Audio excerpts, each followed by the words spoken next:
नमस्कार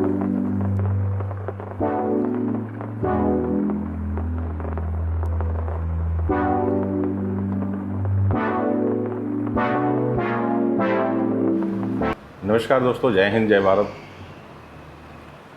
आज मैं आया हूँ अपने गिल रोड ऑफिस में। काफ़ी टाइम के बाद इधर आया, मैं 1 हफ्ते के बाद आया हूँ। इस समय दिन के 1:30 बज रहे हैं। ऑफिस का काम एज यूजुअल चल रहा है, कोई बहुत तेज़ी नहीं है, बहुत मारामारी भी नहीं है।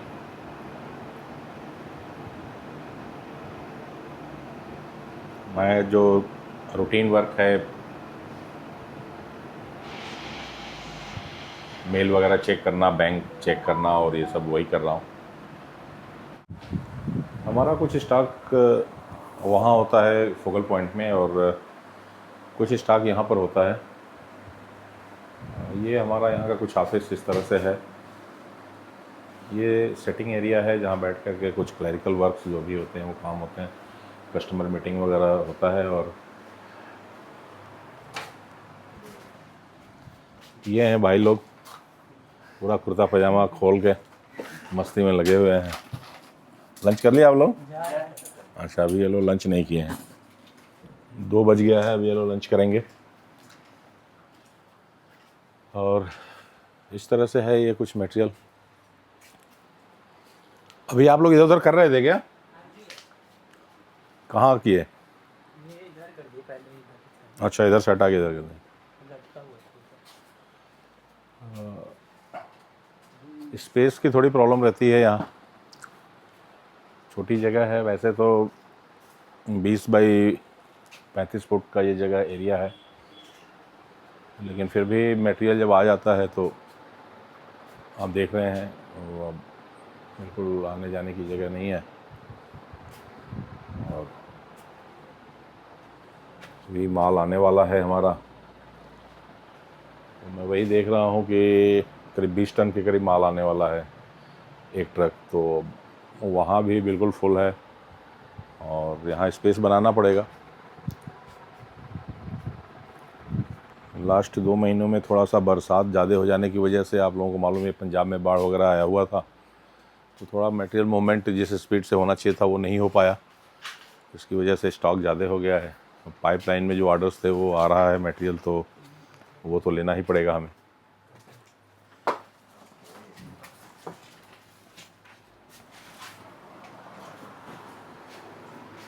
तो ये इस तरह से कुछ है यहाँ। और यहाँ हम रोहित ज़्यादातर बिजनेस को देख रहा है, वही सारा संभाल रहा है। मैं तो कभी इधर बैठ जाता हूँ, कभी उधर बैठ जाता हूँ। मैं बहुत ज़्यादा अब टाइम ऑफिस को नहीं दे रहा हूँ, नहीं दे पा रहा हूँ। दे रहा हूँ का मतलब ये है कि जो भी है, बहुत से रीजन्स हैं, कुछ पर्सनल रीजन्स हैं जिसकी वजह से मैं नहीं बैठ पा रहा हूँ। और चीज़ें थोड़ी सी पिछले 3-4 साल से थोड़ी सी अनऑर्गेनाइज्ड टाइप की हो गई हैं, तो वो भी कुछ रीजन्स चल रहे हैं। जल्दी स्टार्ट आउट करने की कोशिश कर रहा हूँ कि चीज़ें शेड्यूल ठीक हो जाएं। तो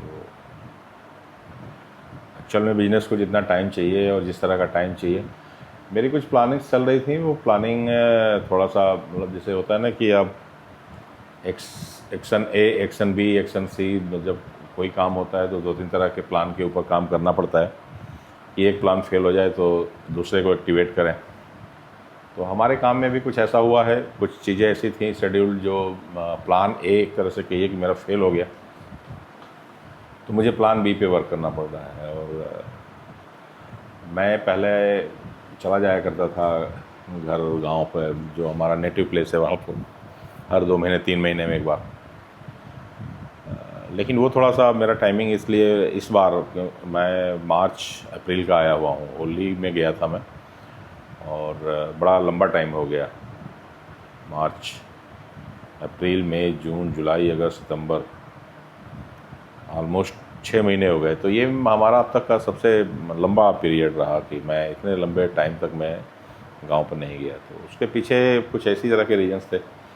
हालांकि मैं जाऊंगा जिस दिन निकल जाऊं।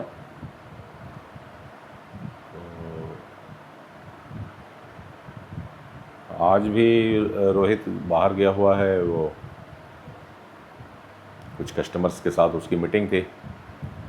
जाना तो मुझे भी चाहिए था, लेकिन मैं नहीं, उसने भी मना कर दिया कि रहने दो, आप हो जाएगा, क्यों जाओगे।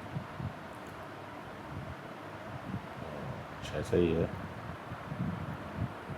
लगे हुए हैं काम में। और ऐसा कोई मतलब बिजनेस से रिलेटेड कोई प्रॉब्लम नहीं है, बिजनेस बहुत बढ़िया चल रहा है, फर्स्ट क्लास चल रहा है। लेकिन बस कहीं ना कहीं कोई ऐसी चीज़ है जो थोड़ा सा लग रहा है कि इससे ट्रैक से भटका हुआ है सारा कुछ, तो टाइम लगेगा, लगे हुए हैं ठीक करने में। काफ़ी टाइम से हिमाचल में भी काफ़ी बारिश इस साल हुई है, और वहाँ पर लैंडस्लाइडिंग ऑलमोस्ट, मुझे तो लगता है कि हिमाचल प्रदेश का ये जो मंडी वाला बेल्ट है, बिलासपुर से मंडी और ये सारा कुछ, वो सारा एरिया ही डैमेज हो गया है, मतलब वो सारी सड़कें टूट चुकी हैं। तो हिमाचल में भी हमारा ट्रैवल प्लान नहीं बन पा रहा है। वैसे जाऊंगा, मैं जल्दी जाऊंगा, मे बी इस वीक में, अगर नहीं जा पाता हूं तो अगले वीक तो मैं जाऊंगा। सेकंड, पंजाब के लिए भी कुछ प्लानिंग है, पंजाब में भी कुछ ट्रैवल। अब पंजाब के भी काफ़ी, आप 50% पंजाब बाढ़ में डूब गया था, तो वो भी एक रीज़न है कि यही इसी तरह की मिक्स कुछ चीज़ें हैं जो थोड़ा सा डिले कर रही हैं प्लानिंग में। और ये कंप्लीट करके हम निकलेंगे, क्योंकि देखिए हमारा काम फील्ड का ही है, ऑफिस में बैठना ऐसा ऑफिस में बैठ के कुछ नहीं होता है। दुकानदारी तो है नहीं कि काउंटर पर कस्टमर को हमें अटेंड करना है। कंपनियों के साथ डीलिंग्स होती हैं, कंपनियों के ऑर्डर आ जाते हैं मेल पर, यहाँ से मटेरियल डिस्पैच हो जाता है। डिस्पैच और अकाउंट के लिए लड़के रखे हुए हैं, वो लोग देखते हैं, करते हैं। तो इस तरह से कुछ है चीज़ें। आज अभी एक कंपनी से आए हुए हैं, अब टाइम 2 बज रहा है, उनके साथ अपॉइंटमेंट हमारा 3 बजे, 2 यहीं गिल रोड ऑफिस, मैंने बोला है कि गिल रोड ऑफिस में ही हम आपसे मिलेंगे, तो यहीं आएंगे। उनसे आज मीटिंग है, 1 आध घंटे बैठेंगे वो, उसके बाद फिर देखते हैं आज का शेड्यूल हमारा क्या बनता है। निकल जाऊंगा मैं यहाँ से, हो सकता है फोकल पॉइंट ऑफिस हो। अभी तो मैं वेट कर रहा हूँ, उनका आ जाते हैं। तो 2:15 बज रहे हैं। हाँ, ये आप थोड़ा मेरा देख रहे होंगे, दाढ़ी वगैरह बढ़ी हुई है। वैसे मैं दाढ़ी रखता नहीं हूँ, पितृपक्ष चल रहा है, तो पितृपक्ष में दाढ़ी में बनाता नहीं हूँ, दाढ़ी मूछ वगैरह कुछ भी नहीं बनता है। तो जिस दिन पितृपक्ष ख़त्म होता है या उस दिन फिर हमारी ये दाढ़ी वगैरह बनेगा, बाल वगैरह बनेगा।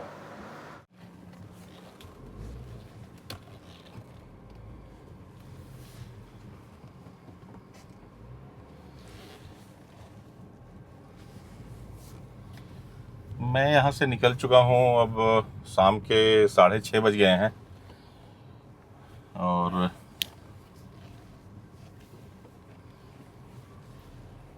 गिल रोड ऑफिस से मैं निकल के अब तो मैं सीधे ही जाऊँगा, घर पे ही जाऊँगा। अब तो कहीं और जाने का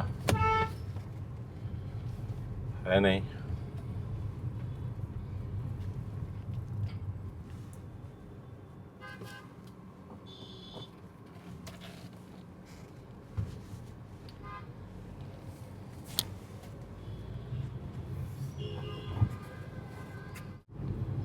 शाम की ट्रैफिक थोड़ी सी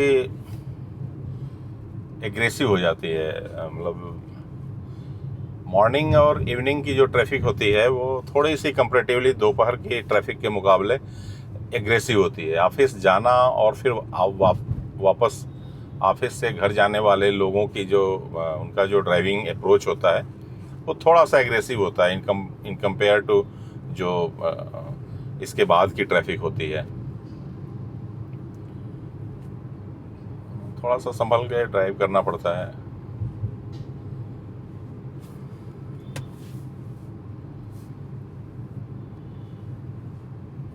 हम लोग मैं इस समय जीटी रोड पे हूँ। ये जीटी रोड है, पहले ये शहर के अंदर से, अब तो बाईपास बन गया है, तो जो हैवी ट्रैफिक से वो बाहर से निकल जाती हैं। बट ये विश्वकर्मा चौक से लेकर के शेरपुर चौक और आगे टुवर्ड्स जो दिल्ली को रोड जा रहा है, ये वो दिल्ली रोड है।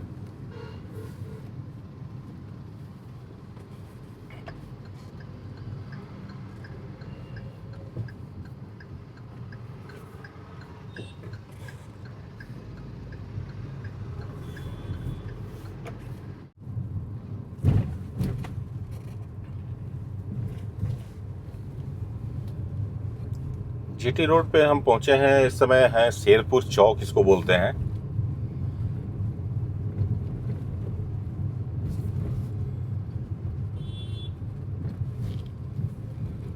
ये थोड़ा सा प्राइम लोकेशन हो जाता है ट्रैफिक के हिसाब से। आगे दिल्ली से आने वाले और बाईपास के थ्रू जालंधर को जाने वाली जो बसें होती हैं, जो ट्रैफिक होती है, वो ब्रिज के ऊपर से जाती है। और जो जालंधर से आकर के दिल्ली की तरफ जाने वाली ट्रैफिक होती है, उसमें ये वो यहीं पर रुकती है। तो बसेस वगैरह भी दिल्ली के लिए जिन लोगों को पकड़ना होता है, जो इस लोकेशन पर होते हैं, वो यहीं से दिल्ली की बसों को लेते हैं। तो इस तरह से ये बड़ा प्राइम लोकेशन हो जाता है।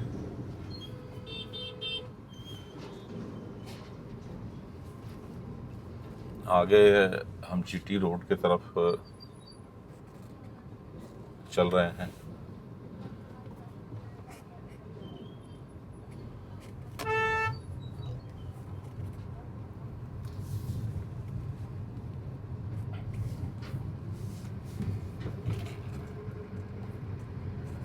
शाम के 6:30 बज रहे हैं और जैसा मैं बता रहा था कि मॉर्निंग और इवनिंग वाली जो ट्रैफिक होती है, ऑफिस फैक्ट्रियों से निकल करके घर जाने वाली ट्रैफिक, ये थोड़ा सा एग्रेसिव ट्रैफिक होती है।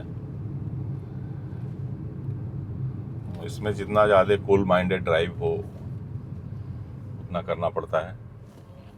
सबको जल्दी होती है, हर आदमी किसी न किसी को बोला रहता है कि भाई मैं पहुंच रहा हूँ, रास्ते में हूँ। और एक बड़ा अजीब टेंडेंसी वर्क करती है। अगर अभी मेरे को फ़ोन आ जाए कि आप कहाँ पहुँचे, तो एग्जैक्ट हम जहाँ होते हैं उससे थोड़ा सा आगे का ही लोकेशन बताते हैं, यहाँ पहुँच गया हूँ। तो अगर मिलना होता है तो, नहीं मिलना होता है तो आदमी कहता है कि अभी तो ऑफिस से निकला ही नहीं हो, भले वो पहुँचने वाला हो।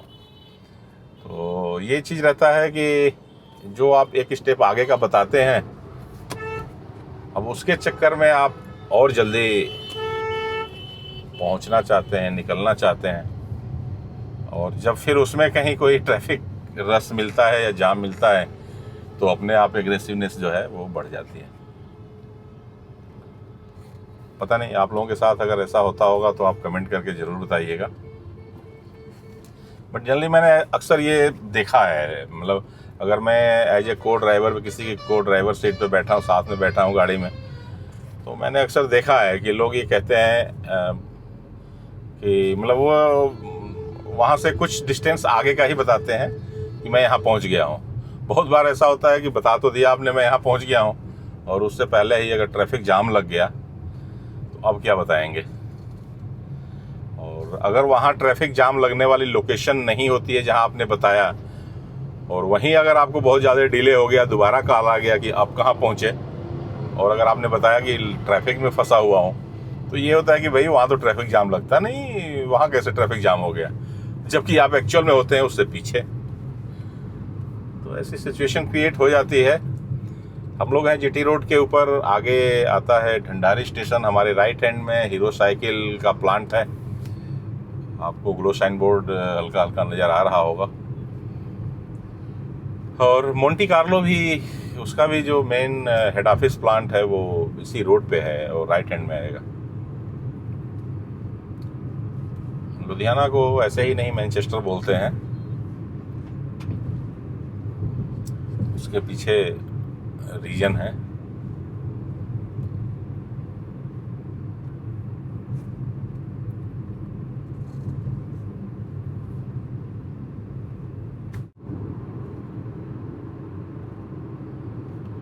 सामने बोर्ड लगा हुआ है फोकल पॉइंट। फोकल पॉइंट यहाँ का इंडस्ट्रियल एरिया है लुधियाना का। और मेरे लेफ्ट में आप बोर्ड देख रहे होंगे जो ग्लो साइन बोर्ड चमक रहा है, ये है ढंडारी रेलवे स्टेशन। पहले तो ये वैसे ही एक नाम मात्र का स्टेशन था, लेकिन अभी पिछले 1 सालों से यहाँ पर काफ़ी ट्रेनों का अब ठहराव होने लगा है, स्टॉपेज दे दिया है, और स्टेशन को भी काफ़ी अच्छे नए तरीके से डिज़ाइन करके और बनाया गया है। तो ढंडारी स्टेशन अब काफ़ी पॉपुलर स्टेशन हो गया है। जिस रेशियो में बढ़ रही हैं ट्रेनें उस हिसाब से ज़रूरी भी था। कश्मीर से सेब आ रहे हैं, पीछे काफ़ी लंबे टाइम से रोड ब्लॉक होने की वजह से सब रुका हुआ था, ठप था काफ़ी। इस साल सेब बहुत नुकसान हुआ है, ट्रकों में लोड किए हुए सेब सड़ गया है। अब रास्ता थोड़ा खुला है तो गाड़ियां दिख रही हैं रोड पे फलों से लदी हुई।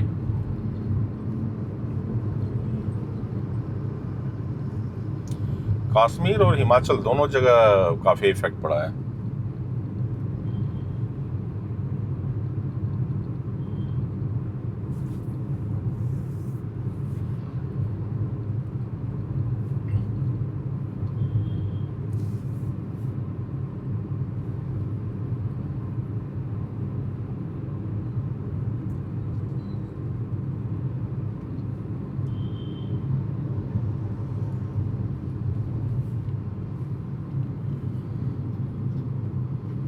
यहाँ आगे से हम जीटी रोड को छोड़ देंगे, हम लेफ़्ट को टर्न लेकर के जो फोकल पॉइंट इंडस्ट्रियल एरिया है उसके अंदर चले जाएंगे। मेन जो रूट है हमारे घर जाने का, मैं उसको अवॉइड करता हूँ क्योंकि उसके ऊपर ट्रैफिक बहुत होती है। ये थोड़ा रूट लंबा पड़ता है 2-3 किलोमीटर, लेकिन इसके ऊपर ट्रैफिक कम होती है। देखिए, बरसात अभी तुरंत ख़त्म हुई है और बरसात में जो रोड डैमेज हुए हैं उनके रिपेयरिंग का काम चल रहा है। मैं कह रहा था कि जिस रूट से मैं चल रहा हूँ इस पर जाम नहीं लगता है, लेकिन अब ये पैच वर्क जो हो रहा है इसकी वजह से ट्रैफिक जो है दोनों तरफ की एक ही तरफ डाइवर्ट है, तो डिले तो होना ही है। आज मुझे इस जाम में फंसना पड़ा है इसकी वजह से। 10 मिनट का टाइम यहाँ पर हमारा एक्स्ट्रा लगा है।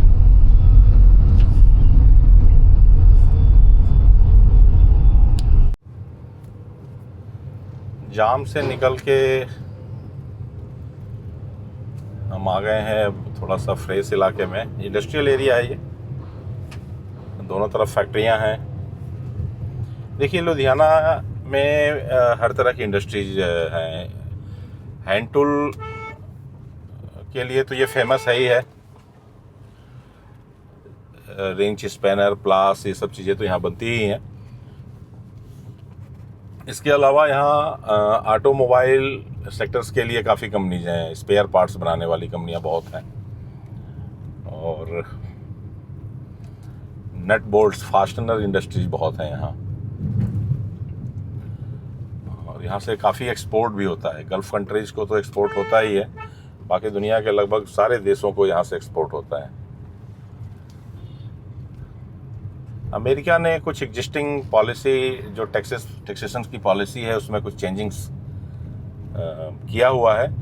उसकी वजह से शॉर्ट टाइम के लिए थोड़ा बहुत इम्पैक्ट मार्केट के ऊपर आया होगा, बट चूँकि देखिए मैं इंडस्ट्रियल कंज्यूमेबल्स का मेरा बिजनेस है, तो मेरे बिजनेस पर कोई इफ़ेक्ट नहीं पड़ा है। इसका मतलब ये है कि जो हम जिन कंपनियों के साथ जुड़े हुए हैं वो उन कंपनियों के ऊपर भी कोई फ़र्क नहीं पड़ा है, वो भी अच्छा काम कर रही हैं।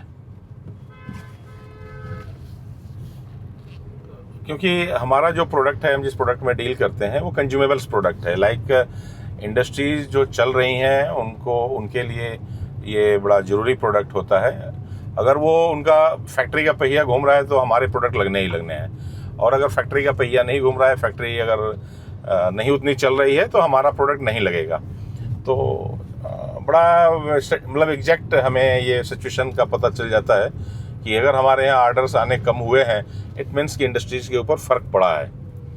तो मेरे सेल के ऊपर तो कोई फ़र्क नहीं पड़ा है, मेरा तो बड़ा स्मूथली सब कुछ चल रहा है। तो मुझे नहीं लगता है कि लुधियाना की इंडस्ट्रीज पर ऐसा, हाँ, गारमेंट्स और उन सब चीज़ों पर, क्योंकि उससे रिलेटेड हमारा वर्क नहीं है। गारमेंट्स और उससे रिलेटेड कंपनीज़ के ऊपर हमारी कोई सप्लाई नहीं है। तो उसके ऊपर कोई आया होगा फ़र्क, तो उसके बारे में मैं नहीं कह सकता।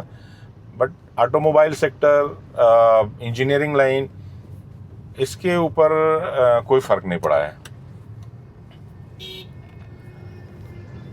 पंजाब में दो दो बड़े प्लांट हैं ट्रैक्टर्स के। पंजाब ट्रैक्टर्स जो स्वराज ब्रांड का बनाता है, और दूसरा है यहाँ पर Sonalika ITL, international tractors limited. तो इन दोनों का फुल फ्लेंज प्रोडक्शन चल रहा है, तो उसमें लगने वाले जो पार्ट्स हैं, कंपोनेंट्स हैं, वो यहाँ पर बनते हैं। रेलवे है, इंडियन रेलवे अच्छा परफॉर्म कर रहा है, तो रेलवे के साथ काम करने वाली इंडस्ट्रीज भी बढ़िया चल रही हैं। फास्टनर इंडस्ट्रीज तो हर लाइन में, इंजीनियरिंग लाइन में तो होता ही है। एग्रीकल्चर मशीनरी काफ़ी यहाँ प्रोडक्शन होती है, तो एग्रीकल्चर में तो ऐसे कोई प्रॉब्लम है ही नहीं, वो तो मशीनरी बहुत अच्छा परफॉर्म कर रही हैं। और अभी गवर्नमेंट ने रिसेंटली जो GST में चेंजेस किए हैं, वो एक बहुत अच्छा वर्क किया है। मतलब उसका तो ज़बरदस्त इफेक्ट आया है मार्केट के सेंटीमेंट के ऊपर। मतलब एक बहुत ही, शायद जो अमेरिका ने जिस तरह का जो लेके वो चला था अप्रोच, उसकी तो हवा निकल गई GST में जो रिफॉर्म्स आया उसकी वजह से।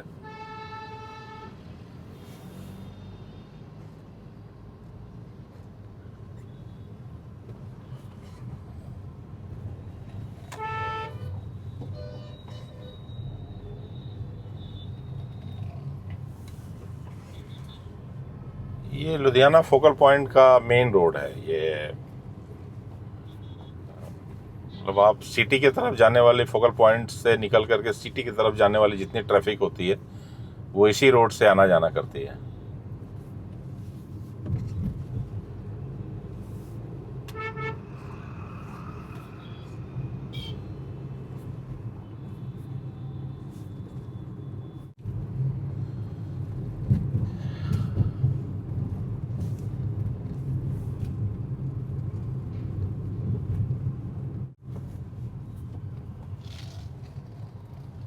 अब हम आ गए हैं चंडीगढ़ रोड के ऊपर। ये लुधियाना से चंडीगढ़ को जाने वाला नेशनल हाईवे है, 4 लेन है ये। और ये जो पार्टिकुलर जगह है ये कॉरपोरेशन के अंदर आती है। यहाँ से रेलवे स्टेशन की तरफ हम मूव कर रहे हैं, जा रहे हैं। आगे से हम यू टर्न ले लेंगे। यहाँ से रेलवे स्टेशन करीब 6 किलोमीटर पड़ता है यहाँ से। मेरा रेजिडेंस चंडीगढ़ रोड के ऊपर ही है, तो यहाँ से हम यू टर्न लेते हैं और अपने घर की तरफ जाते हैं।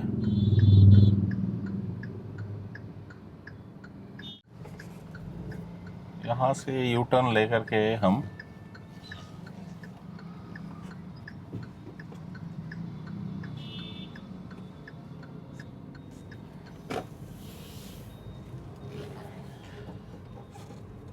ये बगल में, पंजाब में गांव को पिंड बोलते हैं, तो मुंडिया पिंड ये काफ़ी फेमस गांव है, मुंडिया पिंड इसको बोलते हैं। ये चंडीगढ़ रोड पे ही है, और इसी रोड पर आगे जाकर के फोर्टी हॉस्पिटल पड़ता है।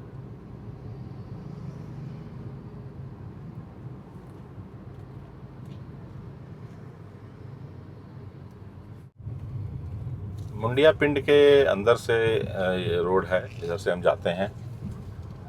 सामने श्री गुरुद्वारा साहिब है।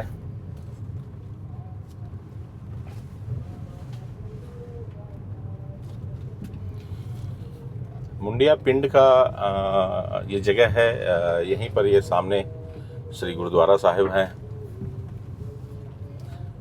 मेरे लेफ्ट में यहाँ शमशान है, शमशान घाट, और सामने श्री गुरुद्वारा साहिब।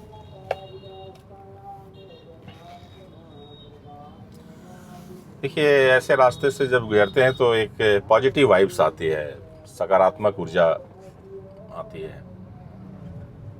ये पिंड है जिसके अंदर से हम गुजर रहे हैं, ये मुंडिया पिंड है। और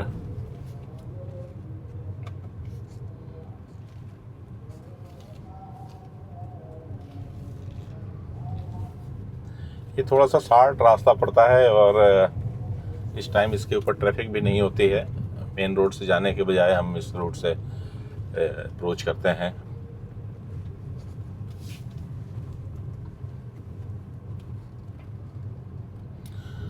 देखिए, पास में इंडस्ट्रियल एरिया है तो ट्रैफिक तो आप चाहे जिधर से जाइए आपको हर तरफ से ट्रैफिक मिलेगी। लेकिन एक जो पब्लिक रूट होता है जिसके ऊपर लोकल ट्रांसपोर्ट की गाड़ियां चलती हैं, लाइक 3 व्हीलर वगैरह और रिक्शाज और इस तरह की चीज़ें, ई रिक्शा, अब तो रिक्शा नहीं रहे, अब तो ई रिक्शा हो गए हैं। तो उस रूट में कंपैरेटिवली ऐसे रास्तों के मुकाबले रस ज़्यादा होता है, क्योंकि ऐसे रास्तों पर वही लोग जाते हैं जिनके पास अपनी खुद की गाड़ी, मोटरसाइकिल, साइकिल या खुद का साधन हो। जो पब्लिक ट्रांसपोर्ट को यूज करने वाले लोग हैं वो उन रास्तों पे जाते हैं, तो उस पर थोड़ा ट्रैफिक ज़्यादा होती है।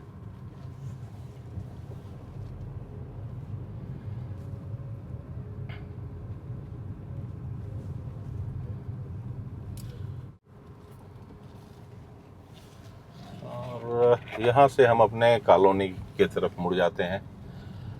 ये रास्ता हमें लेके जाता है हमारे घर की तरफ।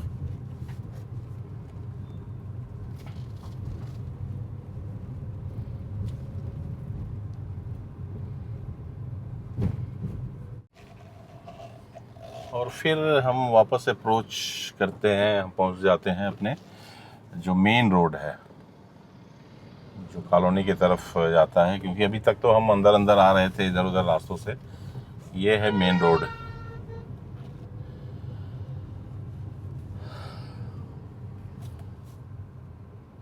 ये जमालपुर से निकल के रामनगर की तरफ जाने वाला रोड है, 33 फुटा रोड इसको बोलते हैं। चंडीगढ़ रोड पे ये है। और इसी में आगे सतगुरु नगर करके कॉलोनी है जहाँ मैं रहता हूँ। शाम के 7 बज रहे हैं और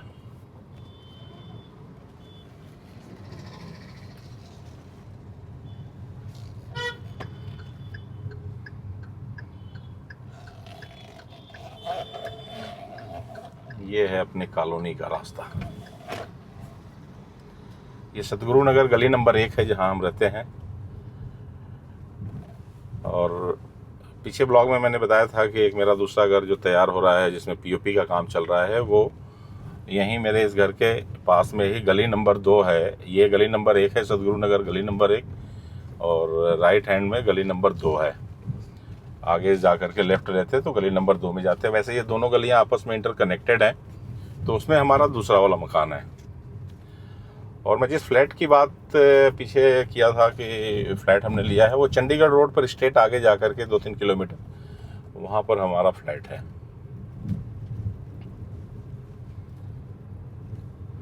अभी हम आ गए हैं अपने घर पे।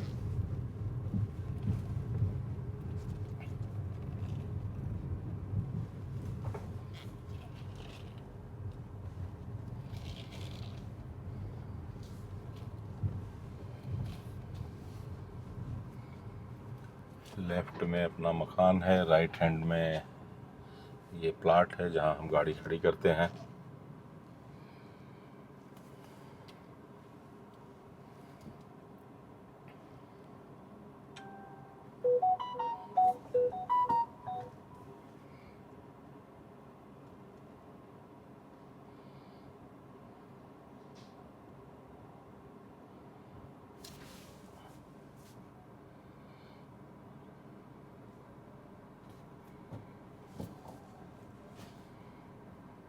मैडम ने गेट खोल दिया, अंदर कर देंगे गाड़ी को।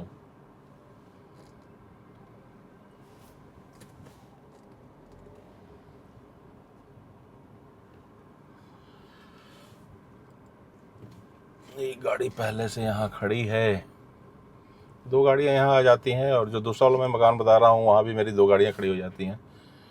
तो ये एक घर के सामने ही प्लाट खाली था, उस समय मुझे मिल रहा था, ये मैंने परचेज कर लिया था। तो इस तरह से हम आ गए हैं घर पे, गाड़ी हमने खड़ी कर दिया और अब चलेंगे अंदर, चाय वगैरह पियेंगे, बाकी बातें बाद में करेंगे आपसे। दोस्तों, हम पहुंच गए फाइनली घर। और अब पियेंगे चाय। चाय मिलेगा? मिलेगा, उम्मीद तो है मिलने का, बाकी मिल ही जाएगा। रोज़ मिलता है तो आज भी मिल ही जाएगा। तो हमने कपड़े चेंज कर लिए, हाथ मुँह धो लिया हमने, और अब चाय पियेंगे। चाय पीने के बाद नातिन के साथ कुछ देर खेलेंगे और फिर रात का डिनर, उसके बाद हो जाएगा गुड नाइट। तो आज का ब्लॉग हमारा कैसा लगा आपको, आप हमें कमेंट करके बताइएगा। इसमें कौन सी चीज़ ऐसी थी जो आप को ज़्यादा पसंद आई, वो हमें ज़रूर बताइएगा, ताकि हम उसी से रिलेटेड नेक्स्ट डे के ब्लॉग में चीज़ों को मेंशन करने की कोशिश करेंगे। और एक अच्छी बात यह है कि कल श्राद्ध का हमारे लिए जो अंतिम दिन रहेगा। श्राद्ध वैसे सबके लिए अंतिम नहीं है, जिसका जिस तिथि को पूर्वजों की डेथ हुई रहती है, पिता की डेथ हुई रहती है, उस दिन वो उनका उस तिथि को वो अंतिम होता है। तो हमारा कल है, तो कल हम अपना ये शेविंग वगैरह जो भी दाढ़ी बढ़ी है ये कटवा लेंगे, और कल से हमारे लिए फिर एज नॉर्मल हो जाएगा। तो ये आ रही हैं हमारी सीवी जी। हाँ, इधर इधर सुनो, इधर आओ जी, सुनो इधर आओ, नहीं तो मैं अभी चालू कर दूंगा। नमस्ते नमस्ते। कहाँ गई थी? मंदिर गई थी। प्रसाद है हाथ में? नहीं है। अब देखिए ये हाथ में प्रसाद रखी है, लेकिन मेरे से कह रहे हैं कि हाथ में प्रसाद नहीं है। तो इधर इधर निया छोड़ो, पहले मेरे को दो, इधर प्रसाद दो ज़रा। अरे भाई प्रसाद दो, उसके बाद निया इधर इधर आओ, प्रसाद दो मेरे को। और ये देखिए, इनसे मैंने प्रसाद मांगा और सारा प्रसाद मुँह में इनके गया। अब इसमें एक सटा हुआ है प्रसाद, वो भी नीचे गिर गया। ये देखिए, ये इन्होंने एक प्रसाद मेरे लिए और इसको भी उठा के मुंह में डाल गए, वो भी गिर गया। देखो वो गिर गया, नीचे गिर गया। दे दो बाबा को, दे दो। एक ये है, एक ये है, और एक वो मेरे को दे दो, बाबा को दे दो। हाँ, तो इन्होंने पता नहीं फाइनली दे तो दिया है इन्होंने। और मैं खा जाऊं? मैं खा जाऊं? एक में खा जाऊं? तो दो था, तो इसमें से भी इन्होंने एक उठा लिया और एक ये खा गए। ठीक, गुड। तो इस तरह से कुछ इन्होंने इसलिए दिया क्योंकि इसमें इनको नया कपड़ा दिख रहा है, इनको लग रहा है कि ये इनके लिए है, बट ये मेरा टी शर्ट है। मेरे लिए मम्मी को बोलो ज़रा चाय बना दें और पानी लेके आओ। तो ऐसे ही जी हमारा इनका कुछ हिसाब किताब। तो मैं कह रहा था कि आपको जो मोमेंट्स पसंद आए हों, उस मोमेंट्स के बारे में आप कमेंट करके हमें बताइएगा, और जो मोमेंट्स आपको लग रहा हो कि ये इरिटेटिंग है, उसके बारे में भी बताइएगा। दोनों चीज़ों को सुनने के लिए मैं तैयार हूँ, समझने के लिए तैयार हूँ। नेक्स्ट ब्लॉग में हम आपको उस हिसाब से उन चीज़ों को दिखाने की कोशिश करेंगे। तो आज के ब्लॉग को हम यहीं ख़त्म करते हैं। जिन लोगों ने अभी तक हमारे चैनल राजेश राय लुधियाना को सब्सक्राइब नहीं किया है, प्लीज़ मेरे चैनल को सब्सक्राइब कर लें। और क्या करें? क्या करें? शेयर करें। और क्या करें? नहीं, बाबू क्या करें ये बता दो, और इस पर बता दो क्या करना है। अरे पहले इस पर बता दो क्या करना है। काम करें, और काम करें, अपना ध्यान रखें, ठीक है? नहीं, अपना ध्यान रखें, और इनको अब चाहिए कुछ और, ठीक है? तो आप सभी लोगों का आज का व्लॉग देखने के लिए बहुत बहुत धन्यवाद। जय हिंद, जय भारत। मिलते हैं कल एक नए व्लॉग में।